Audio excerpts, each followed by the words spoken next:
The front door came off the hinges at 3:11 in the morning. I know the exact time because I have a digital clock on the nightstand that glows red in the dark, and when the sound hit, the first thing my eyes found was those numbers. 3:11. Then the shouting started. "Police! Search warrant! Everyone on the ground!" I was in bed. Boxers, a gray army t-shirt, bare feet. My brain was still 3 seconds behind my body, trying to catch up, trying to process why there were flashlight beams cutting through my bedroom like searchlights, and why someone was grabbing my arm and pulling me off the mattress onto the hardwood floor of the house I'd lived in for 5 years on Chestnut Ridge Road in Asheville, North Carolina. "Hands behind your back, now!" I'm complying. I'm not resisting. My voice came out flat, controlled. 22 years in the Army had trained that into me. The ability to stay calm when everything around you is exploding. Panic is a luxury. I never learned how to afford it. The handcuffs went on. Cold steel against my wrists, a knee in my back. My face pressed against the floor. I could smell the wood polish Celeste used every Sunday, lemon and beeswax, and I remember thinking what an absurd detail that was to notice while 2 officers were pinning me to the ground in my own bedroom. Down the hall, Ellery screamed. My daughter, 6 years old, screaming the kind of scream that turns your blood into ice water. The scream of a child who has been ripped out of sleep by the sound of her father's door being kicked in. "There's a child in the house," I shouted. "She's 6 years old. She's in the room at the end of the hall. Do not point a weapon near that room. Do you hear me?" "Sir, stop talking." "I will stop talking when you confirm that my daughter is safe." An officer appeared in the doorway. "Child is secure. Female in the room with her. Older male teenager in the adjacent room, also secure. Landon, my stepson, 17 years, old, senior year at Asheville High. The kid, who had lost his biological father when he was 5, and had spent the last 10 years slowly, cautiously, learning to trust me. And now he was watching armed men drag me out of my house in the middle of the night. They pulled me to my feet, led me through the hallway, past Ellery's door, which was open. I could see her in there, sitting up in bed, her stuffed elephant pressed against her chest, her eyes wide and wet and fixed on me. A female officer was kneeling beside her, speaking softly. "Daddy?" "It's okay, baby. Everything's okay. Go back to sleep." "Why are the police here?" "It's a mistake. It'll be fixed." "I love you." They pulled me past before I could hear her response. Through the living room. Past the kitchen where Landon was standing in the doorway, in sweatpants and a Nirvana t-shirt, his face a mixture of confusion and barely controlled fury. "Brennan, what the hell is going on?" "Stay with your sister, Landon. Call Judge Whitaker. His number is on the fridge. Tell him what's happening. But now, Landon, take care of Ellery." He nodded. 17 years old and steady enough to hold it together when everything was falling apart. I'd taught him that. Not with words, but with years. Years of showing up. Years of being the man who stayed when his real father couldn't. That kid was tougher than he knew. The front door was hanging off one hinge, the frame splintered where the battering ram had hit it. October air rushed in, sharp and mountain cold. I stepped onto the porch in my bare feet. The concrete was freezing. The whole street was lit up, patrol cars with their lights flashing, red and blue bouncing off the houses, the trees, the faces of my neighbors who had come outside in their robes and slippers to watch Brennan Lockridge get arrested. Doyle Prophet was standing on his porch next door. 63 years old, retired postal worker, the kind of man who knew the name of every person on every route he'd ever walked. He was in his bathrobe, holding a cup of coffee he'd apparently had time to make, which meant either he'd been awake already, or he made coffee before curiosity, which honestly sounded like Doyle. He looked at me. I looked at him. He didn't say anything. Just gave me a slight nod, like he was saying, "I don't know what this is, but I know who you are." And then I saw Celeste.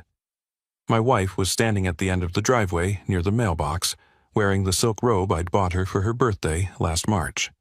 Her hair was down. Her feet were in slippers. And she was holding up her phone, recording. Not crying, not confused, not running toward me asking what was happening. Recording. She had the phone steady, both hands, the posture of someone who had rehearsed this. She was filming me being led out of my own house in handcuffs, in my underwear, at 3 a.m, with my daughter screaming inside and my neighbors watching from their porches. Our eyes met. And in that half-second, I saw something I had been trained to recognize across 22 years of investigating liars, cheats, and criminals. I saw the absence of surprise. Celeste Lockridge was not surprised that the police were at our house at 3:11 a.m. She was not surprised that I was in handcuffs. She was not surprised because she already knew. I didn't say anything to her. Didn't ask why she was recording, didn't accuse, didn't plead. I filed it. The way I had filed 10,000 observations across 2 decades of criminal investigations. I filed her steady hands, her dry eyes, her position at the end of the driveway where the angle was perfect for capturing the full scene, and I put it in the mental folder I was already building. The officer guided me into the back of a patrol car. The door closed. Through the window I watched Celeste lower her phone, turn, and walk back toward the house. She didn't look at the patrol car, didn't look at me. She walked with the measured steps of a woman who had completed a task and was moving on to the next item on her list. 3:11 a.m. That's when they came through the door. By 3:24 a.m., I was in the back of a patrol car. 13 minutes to dismantle a man's life. But they had miscalculated. They had miscalculated badly. The ride to the Buncombe County Sheriff's Office took 14 minutes. I spent them in silence, watching the dark streets of Asheville roll past, running scenarios in my head. Someone had filed charges against me. Someone had provided evidence. The warrant was specific enough for a pre-dawn raid, which meant a judge had signed off, which meant the evidence package was convincing. This wasn't a noise complaint or a domestic disturbance call. This was planned, coordinated, professional. And my wife had been standing in the driveway with her phone ready. The station was fluorescent bright and quiet the way police stations are at 4 a.m. A few officers at their desks, the hum of bad lighting. A drunk arguing with the booking clerk about the location of his car keys. They led me to a processing area, removed the handcuffs long enough to take my fingerprints and photograph. Then cuffed me again and put me in an interview room. Beige walls, metal table, 2 chairs, a camera mounted in the corner with a red light that meant it was recording. I'd been in rooms exactly like this one 1,000 times, but always on the other side of the table. A young officer brought me a cup of water in a paper cup. He set it down without making eye contact, like I was contagious. "What are the charges?" I asked. He glanced at his clipboard. Fraud, money laundering, conspiracy to commit wire fraud. "I'd like to speak to my attorney. Someone will be in shortly." He left. The door locked behind him. I sat in the plastic chair and drank the water and waited. The clock on the wall said 3:47 a.m. Through the small window in the door, I could see officers moving around the bullpen, glancing toward my room, talking in low voices. One of them was on the phone, nodding rapidly, his face cycling through expressions I recognized from my years in interrogation rooms. Confusion, then surprise, then the particular tightening around the eyes that meant someone had just realized they were in deeper water than they thought. Something was happening. Something had changed. At 4:12 a.m., the door opened. The man who walked in was not who I expected. He wasn't a patrol officer or an assistant DA or a public defender. He was a detective. Mid-50s, heavy-set, with the weathered face of a man who had spent nearly 3 decades dealing with the worst of what people do to each other, and had somehow maintained a core of decency beneath the exhaustion. His badge said Parnell. His eyes said I need answers. He was carrying a folder. He sat down across from me, opened it, and started reading. I watched his face. I had spent 22 years reading faces, and Detective Clyde, Parnell's face was telling a very interesting story. First line of the file. His eyebrows lifted slightly. Professional interest. Second line, the reading stopped. His eyes went still. Then they moved back to the beginning of the line and read it again. He looked up at me, looked back down at the file, looked at me again. Then he did something I had seen 1,000 times in my career, but never from the other side of the table. He stood up, straightened his back, and his entire demeanor shifted, the way a soldier's does when he realizes he's been addressing a superior officer in the wrong tone. "Remove the cuffs," he said to the officer standing by the door. "Sir?" I said, "Remove the handcuffs, now." The officer hesitated for exactly 1 second, then stepped forward and unlocked my cuffs. I rubbed my wrists. The skin was red where the metal had pressed in during the ride. Detective Parnell sat back down, closed the folder, placed both hands flat on the table, and asked me a question that made the officer by the door take a physical step backward. "Mr. Lockridge, you spent 22 years as a special agent with the United States Army Criminal Investigation Division. You held a top-secret security clearance. You received 2 Army Commendation Medals for breaking open fraud and corruption cases involving senior military officials." He paused. "So, I need to ask you something, and I need you to be straight with me. Did someone just try to frame you?" The room went very quiet. The officer by the door was staring at me like I had just transformed into a different person, which in a sense I had. 30 minutes ago, I was a fraud suspect in handcuffs. Now, I was a former federal law enforcement officer with a classified file and 2 decades of experience investigating exactly the kind of crime I'd been accused of. "Yes, Detective, someone did." "Do you know who?" "I have a strong suspicion." "Would you like to share it?" I looked at him, measured him. 22 years of reading people told me that Clyde Parnell was honest, thorough, and deeply uncomfortable with the idea that his department had just executed a pre-dawn raid on a man who had spent his career on their side of the law. "The evidence package that generated this warrant," I said. "Who submitted it?" Parnell opened the folder again. "Anonymous tip. Called in 4 days ago. Detailed allegations of money laundering through a forensic accounting business. The tipster also claimed the suspect was actively destroying evidence and preparing to flee the state, which is why the judge authorized an emergency warrant for pre-dawn execution. Supporting documentation was mailed to the department. Financial records, bank statements, client files showing fraudulent transactions. Mailed, not emailed, physical documents. Correct. Because physical documents are harder to trace digitally. Whoever sent this knows enough about investigations to avoid electronic footprints." Paused. "And the claims about evidence destruction and flight risk were designed specifically to justify the kind of raid that happened tonight. A dramatic public arrest.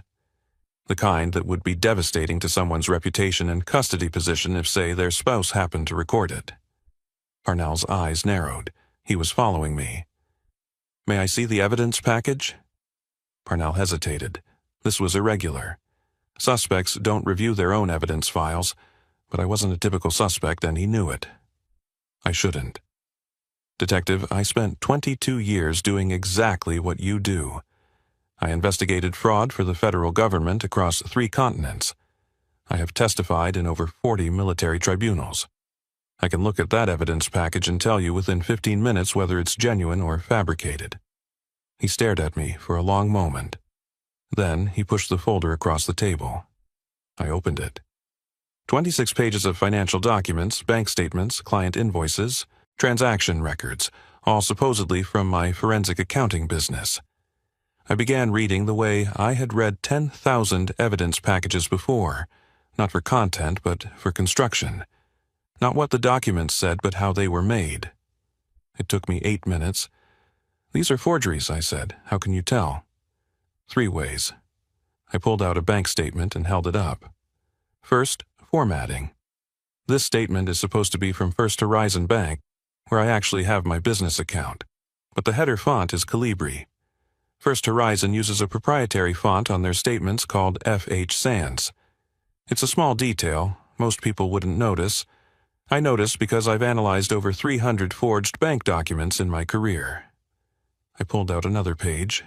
Second, dates. This transaction record shows a wire transfer on March 7th, 2024, a Saturday. Wire transfers don't process on weekends. Whoever created this document didn't check a calendar. I pulled out a third document. Third, and this is the one that tells me exactly who did this. This client invoice has my business letterhead, my logo, my address, my tax ID number, but the tax ID is wrong. It's off by 1 digit. The last number should be a 4, not a 6.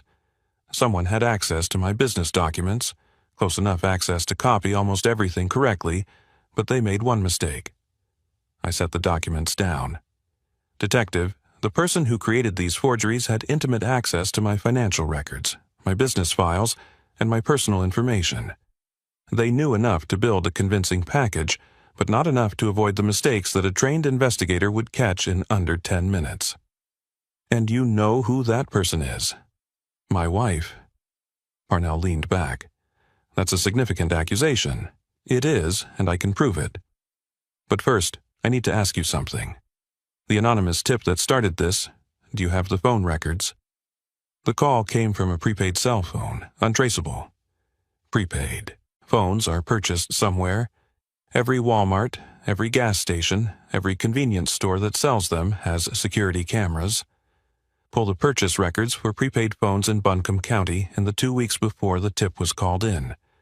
Cross-reference with my wife's vehicle, a 2021 white Lexus RX, plate number CLA 4471. I guarantee you'll find her on camera. Parnell was writing now, fast. Second, the documents that were mailed to your department.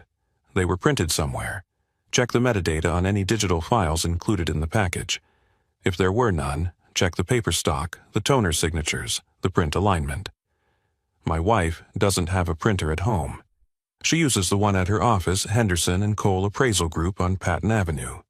That printer will have a digital log. How do you know she doesn't have a printer at home? Because I'm a forensic accountant, detective. I notice what's in my house. There's no printer.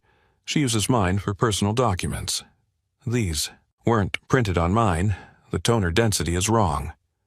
Parnell stopped writing, looked at me with an expression I recognized. It was the expression of a detective who had just realized he was sitting across from someone who was better at this than he was. Not an insult, just a fact. Mr. Lockridge, I've been doing this for 28 years. I've never had a suspect dismantle their own case file from the other side of the table. I'm not a suspect, detective. I'm a target. There's a difference. Why would your wife frame you for fraud? Because she's committing fraud herself, and she needed to neutralize me before I figured it out. Let me tell you about Celeste. Because this isn't a story about a man who married a monster. I didn't marry a monster. I married a woman who became one. Slowly, the way rust forms on a good piece of steel. Invisible at first, then everywhere. I met Celeste Arnault in the spring of 2014. I was 36 years old, still active duty, stationed at Fort Liberty in North Carolina, with periodic assignments that took me overseas for weeks at a time. I'd been Army CID for 17 years by then, and the work was starting to weigh on me. Not the danger, but the endless procession of people who had been betrayed by people they trusted, colonels stealing from their own units, contractors defrauding the government, marriages destroyed by secrets and lies. I spent my days swimming in the worst of human nature, and by 2014, I was looking for something that reminded me that people could be good. Celeste was a widow. Her first husband, Gavin Arnault, had died in a car accident in 2012, leaving her with a 5-year-old son and a life insurance policy that covered the mortgage, but not much else. She was rebuilding, working as an appraiser, learning the business, trying to give Landon a stable life. When I met her at a fundraiser for the local Veterans Association in Asheville, she seemed like the strongest person in the room. Not loud strong. Quiet strong. The kind of strength that comes from having survived something that should have broken you and deciding to keep walking anyway. We talked for 2 hours that night. She asked about my service. I told her the parts I could tell. She asked about the parts I couldn't tell, and I told her those had shaped me more than the ones I could. She told me about Gavin, about the phone call from the highway patrol, about explaining death to a 5-year-old, about sleeping alone in a house that still smelled like her husband's cologne. I kept seeing her whenever I was stateside. Long weekends in Asheville, phone calls from overseas, the kind of slow-build relationship that military life forces on you. By 2016, I knew two things. I wanted to marry this woman, and I wanted to leave the Army to do it. 22 years was enough. I put in my retirement papers, and on October 19, 2016, 3 months after my last day in uniform, we were married. Small ceremony, backyard of the house on Chestnut Ridge, Landon as the ring bearer, Doyle Prophet and his wife as witnesses. After retirement, I set up shop as a private forensic accountant. The skills translated perfectly. Instead of investigating military fraud, I helped small businesses and individuals uncover financial theft, embezzlement, tax fraud. Asheville was the right size for it, big enough to have clients, small enough that reputation mattered. Ellery came in August 2018, and for a while, for a few years, life was good. Not perfect. Military men don't do perfect, but good, stable. The kind of life I had spent 22 years in uniform dreaming about.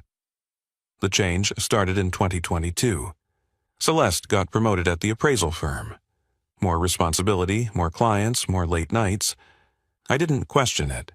I understood demanding work. I had spent 2 decades doing work that demanded everything, including the parts of yourself you didn't want to give. But then the details started accumulating, the way they always do. Not big things, not dramatic revelations, just small inconsistencies that pricked at the part of my brain that had spent 22 years being paid to notice exactly this kind of thing. A deposit in our joint account for $4,200 that didn't match any invoice from her firm. Bonus, she said. Her firm didn't do mid-year bonuses. I checked. A second phone in her purse. Work phone, she said. Her firm didn't issue work phones. I checked that too. Late nights that coincided with specific property closings. Calendar entries that were deleted and re-entered with different times. A receipt from a restaurant in Hendersonville on a night she said she was working at the office, 2 wine glasses. I noticed all of it, filed all of it. And I did what I had been trained not to do. I gave her the benefit of the doubt. Because she was my wife. Because I loved her. Because the same instincts that had made me one of the Army's best investigators were the same instincts I had, deliberately, foolishly, turned off when I came home every night. That was my mistake. The only mistake I made. I trusted her more than I trusted myself. At 6:15 a.m., while I was still at the station working through the evidence with Detective Parnell, my phone rang.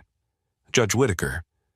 Brennan, I just got a very alarming phone call from a very alarmed 17-year-old. Are you in custody? Was.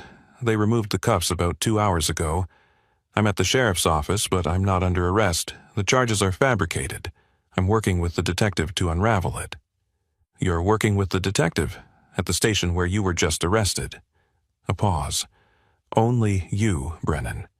Only you could get arrested at 3 in the morning and be consulting by 5. Can you get down here? I'm going to need legal representation when this moves forward. I'm already in the car. I'll bring coffee. The real kind, not whatever they serve in that building. Judge arrived at 6:40 a.m. with 2 large coffees from the Summit on Biltmore Avenue and a legal pad he'd already started filling with notes based on what Landon had told him on the phone. He was 61, silver-haired, the kind of Southern lawyer who called everyone son and darling, regardless of age or gender, and who had a mind like a bear trap wrapped in a velvet glove. Detective Parnell, Judge said, extending his hand. I'm representing Mr. Lockridge. I understand my client has been busy dismantling your case from the inside. How's that going? Parnell almost smiled. Your client is very thorough. He's Army CID. They train them to be thorough the way they train surgeons to be precise. He turned to me. Walk me through it. I walked him through everything. The forged documents, the formatting errors, the weekend wire transfer, the wrong tax ID, my suspicion about Celeste, the prepaid phone, the printer logs. Judge listened, taking notes, nodding at specific points. When I finished, he set down his pen and looked at Parnell. Detective, my client has provided you with a roadmap to the actual criminal. I assume you'll be following it. We've already started. I have officers pulling security footage from Walmart locations within a 20-mile radius. We're subpoenaing the printer logs from Henderson and Cole, and I've requested a trace on the prepaid phone's call history." "Good." Judge turned to me. "Now, tell me the part you haven't told the detective yet." "What part?"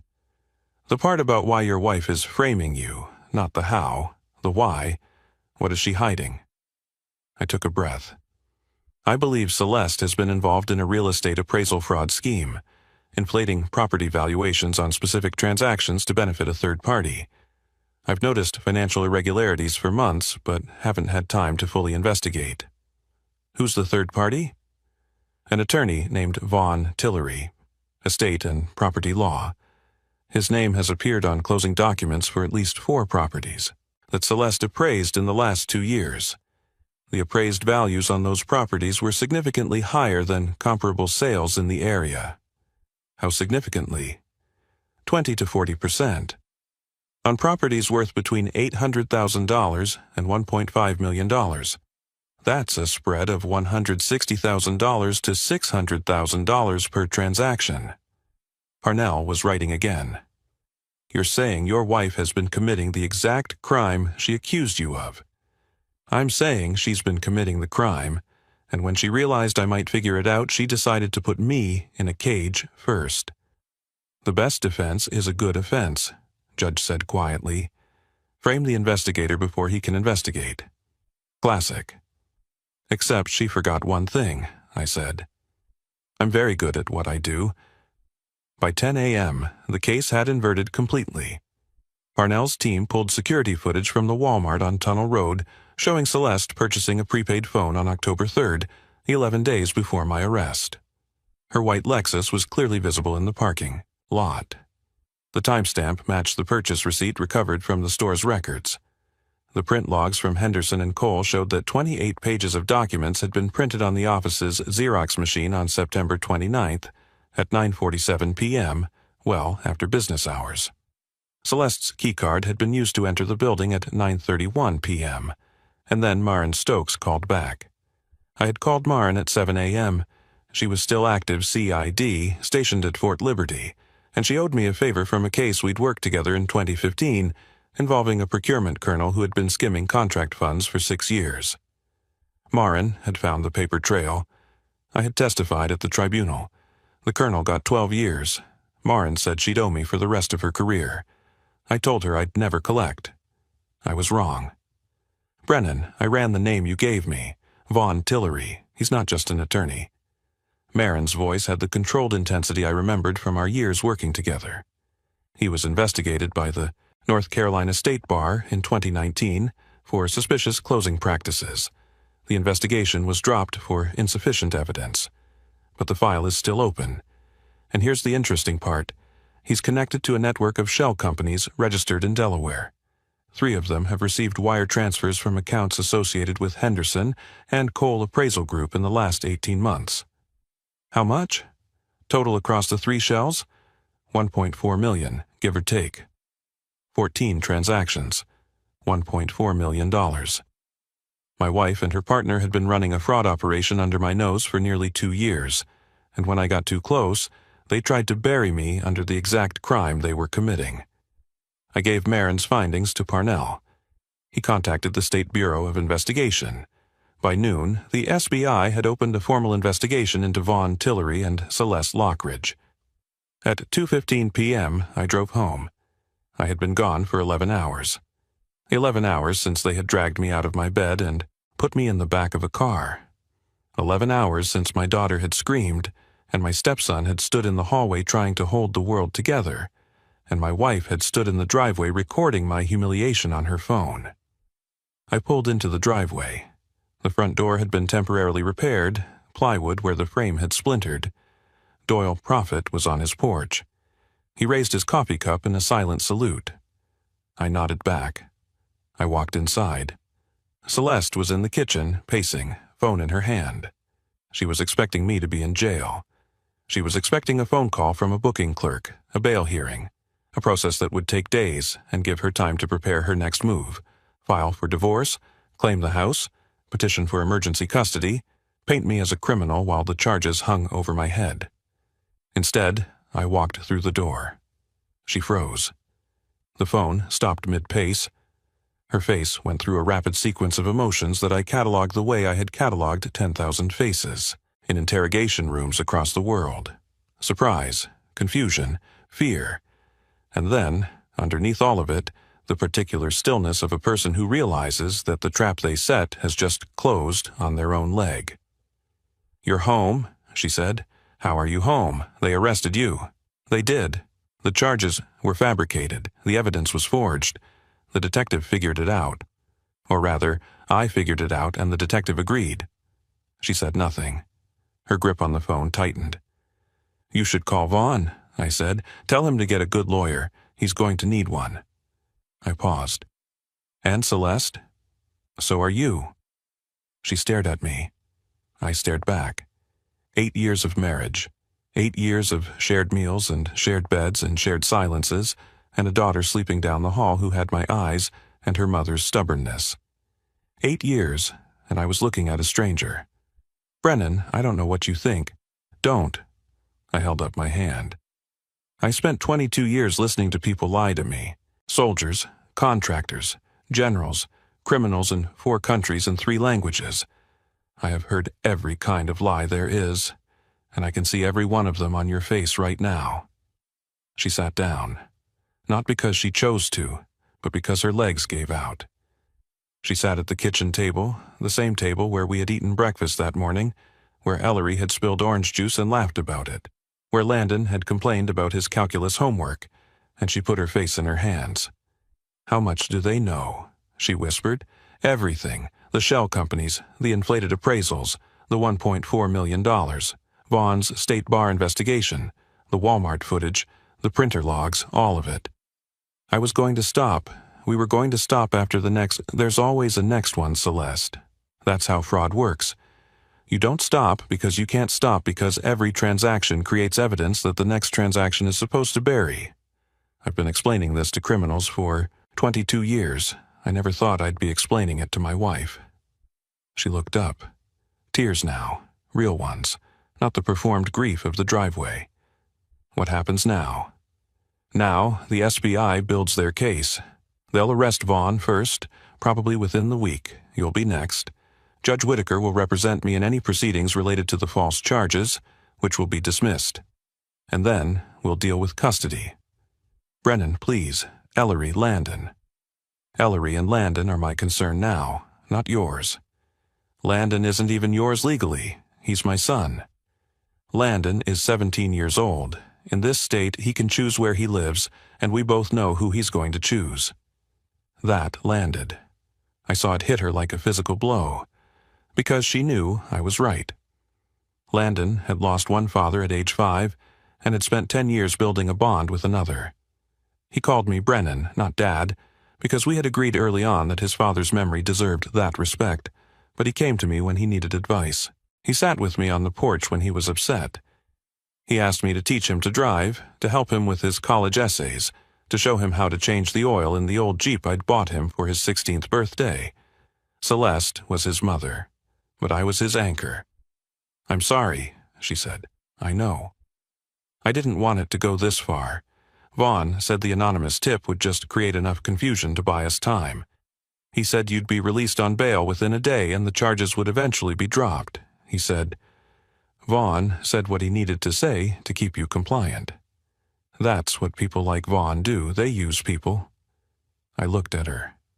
He used you, Celeste. The same way he used those shell companies and those inflated appraisals. You were a tool. And when you stopped being useful, he would have discarded you. I've seen it 100 times. She didn't argue. Maybe because she knew I was right. Maybe because she was too tired to fight. Or maybe because somewhere underneath the fear and the guilt and the desperation, there was still a small piece of the woman I had married, the woman who had survived her husband's death and raised a son alone and rebuilt her life from the ground up. And that woman knew that what she had done was unforgivable. I left the kitchen, went to Ellery's room. She was sitting on her bed with Landon, who was reading to her from a picture book about a bear who goes on an adventure. She looked up when I walked in. "Daddy, are you okay?" "I'm okay, sweetheart." "The police broke our door." I know, I'm going to fix it. Landon stayed with me the whole time. He said everything would be fine. I looked at Landon. He looked back at me. There was a conversation in that look, the kind that doesn't need words. I'm proud of you. I know. Are you okay? I will be. What's going to happen? I'll handle it. Thank you, Landon, I said. Yeah. He closed the book. Brennan, can I talk to you later, alone? Of course. That conversation happened on the porch that evening, after Ellery was in bed. October air, mountain dark, the sound of crickets and the distant hum of I-26 through the valley. She did this, Landon said. It wasn't a question. Yes. She tried to put you in prison. Yes. He was quiet for a long time. 17 years old, processing the fact that his mother had tried to destroy the closest thing he had to a father. That's a weight no teenager should have to carry. But Landon carried things. He'd been carrying things since he was 5 years old, and his mother told him Daddy isn't coming home. If you have to go somewhere, like if there's a custody thing and she tries to take me, I want to stay with you. That's your choice, Landon, and I'll support whatever you decide. I just decided. Okay. And Ellery should stay with you too. She's safer with you. I know. More silence. Then quietly, you know I don't call you Dad. I know, and I've never needed you to. But you are. You know that, right? Whatever happens with her, whatever she did, you're my dad. You have been for a long time. I didn't say anything, couldn't. Something was happening in my chest. Something that 22 years of military discipline hadn't prepared me for. I put my arm around his shoulders and we sat there on the porch in the dark. Two people who had chosen each other, and that was enough. The arrests came 10 days later. Vaughn Tillery was picked up at his office on Haywood Street on a Tuesday morning. The SBI agents walked him out past his secretary, his paralegal, and two clients who were sitting in the waiting room.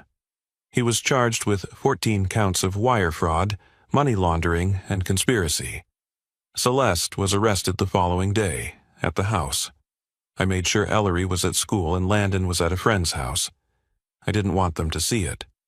I had seen enough people get arrested in my career to know that the image never leaves you, and my children had already seen more than they should have. She went quietly, didn't resist, didn't cry, just held out her wrists and let the officer put the cuffs on. She looked at me, standing in the hallway, and said, "Take care of them." I will. Both of them. I always have. The trials took 8 months. Vaughn Tillery fought every charge with a team of attorneys who billed more per hour than most people make in a day. The evidence was overwhelming. The shell companies, the inflated appraisals, the wire transfers, the $1.4 million in fraudulent proceeds, 7 years federal prison. Celeste pleaded guilty. Her attorney negotiated a deal in exchange for full cooperation and testimony against Vaughn. 4 years federal prison. She'd be in her late 40s when she got out. Ellery would be 10. Landon would be 21. The false charges against me were formally dismissed 3 weeks after Celeste's arrest. Detective Parnell called me personally. "Mr. Lockridge, I owe you an apology. My department raided your home, based on fabricated evidence, and I'm sorry. You followed procedure, Detective. You got a warrant based on what appeared to be credible evidence, and you executed it. The failure wasn't yours. The failure was that someone who knew me well enough to build a convincing frame didn't know me well enough to know it would never work. For what it's worth, you're the most impressive person I've ever arrested. I'd prefer not to make it a regular occurrence." He laughed. First time I'd heard him laugh. Fair enough. Custody was straightforward. Celeste, facing federal prison, couldn't contest. I was awarded full custody of Ellery. Landon, at 17, filed a declaration stating his preference to remain in my care. The court granted it. He turns 18 next month in May, and after that the legal question becomes moot anyway. He's staying because he wants to, not because a court told him to. 6 months have passed since that night. It's April 2025 now. The door is fixed. Not the plywood patch from that first morning. A proper door, solid oak, with a deadbolt that I installed myself. Doyle Prophet watched me install it from his porch, offered unsolicited advice about hinge placement, and brought over a six-pack when I was done. "Looks good," he said. "Thanks, Doyle." "Brennan?" "Yeah?" "That morning, when they brought you out in handcuffs, I knew it wasn't right. I've lived next to you for 5 years. I've watched you mow your lawn, fix your gutters, teach that boy to drive in the cul-de-sac, carry your daughter on your shoulders to the mailbox. I know who you are. I appreciate that. And I knew about her." He took a sip of his beer. "I'm a retired postal worker, Brennan. I know who gets mail at every house on this street. Your wife was getting letters from a law firm on Haywood Street, 3 or 4 a month, for over a year. I didn't say anything because it wasn't my business, but I knew something wasn't right. You're a good neighbor, Doyle. I try. Landon is finishing his senior year. He got accepted to UNC Asheville, wants to study criminal justice. I told him he was out of his mind. He told me he wanted to be like me. I told him to be better than me. He said he'd try. Ellery is in 1st grade. She drew a picture last week of our family. Me, Landon, herself, and our dog, a beagle named Colonel that I got from the shelter in January because the house felt too quiet without someone making noise. Celeste was not in the picture. When her teacher asked about it, Ellery said, "My mommy is away, but my daddy and my brother are here, and Colonel. I visit Celeste once a month. I bring photos of the kids, updates on school, Landon's acceptance letter.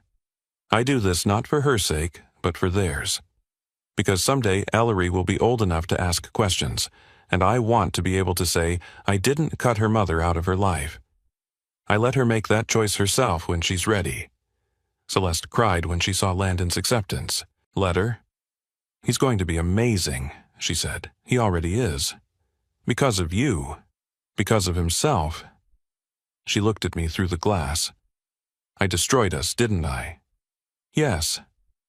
"Was there ever a moment when you didn't see it? When you believed I was just your wife and nothing was wrong?" I thought about it. Really thought about it.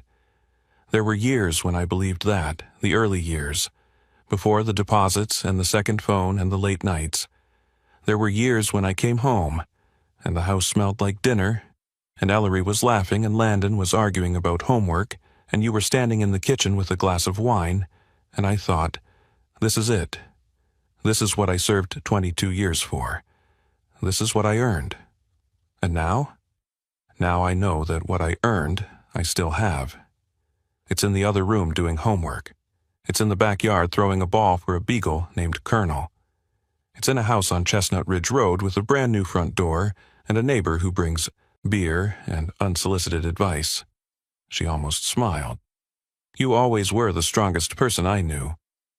I'm not strong, Celeste. I'm trained. There's a difference. I'm sitting on my porch right now. The same porch where Landon told me he was my son. The Blue Ridge Mountains are turning green again after a long winter. Colonel is asleep at my feet. Inside, I can hear Landon helping Ellery with her reading homework, sounding out words, being patient the way I taught him to be patient, the way the Army taught me, the way life teaches everyone eventually if they're willing to learn. The police broke down my door at 3:11 in the morning. My wife stood in the driveway and filmed it. She tried to put me in prison for a crime she committed. She tried to take my children, my home, my freedom, my name. She failed. Not because I'm smarter than her. Not because I'm tougher or luckier or more powerful. She failed because I spent 22 years learning one thing: the truth is patient. It doesn't need to shout. It doesn't need to rush. It just needs someone who knows how to find it and refuses to stop looking. I found it at 4:12 in the morning, sitting in a police station in my boxers and a gray Army t-shirt, reading forged documents with a detective who had the decency to listen. And the truth set me free. Just like it always does. Now, I want to ask you something. What would you do if the person you trusted most in the world called the police on you at 3 in the morning? If you were dragged out of your bed in handcuffs while your child screamed and your neighbors watched? Would you panic? Would you rage? Would you break down?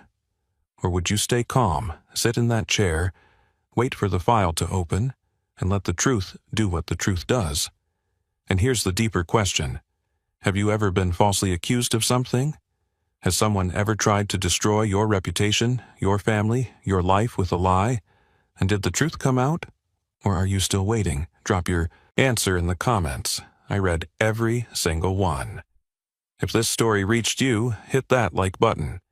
Share it with someone who needs to hear it today, especially someone who's been accused of something they didn't do and is wondering if the truth's already purchased this product. And thank you to everyone for watching my videos and for liking, subscribing, commenting. I appreciate all of the support from everyone, so thank you so much. Okay, let's start this podcast with a personal story about motivation. So when I was in Canada, I had to study English from grade 4 to grade 12. So I spent 8 years studying French in school. But in grade 12, when I took my last French course in school, I only got a 50. In the West, a 50 means 50%. So it's like I got 5 points. If I got 1% less, then I would have failed. So I just barely passed that course. And that was because I didn't really have any motivation to learn French. Because I didn't have any motivation, I just did the bare minimum to pass the class. And I'm lucky that I even did that. So many of you can probably relate to this for English. Maybe when you were studying English in school, you didn't have much motivation. So you didn't do too much and maybe your grades weren't that high. But for learning Vietnamese, I only spent a few years studying, way less than 8 years, and I was already able to achieve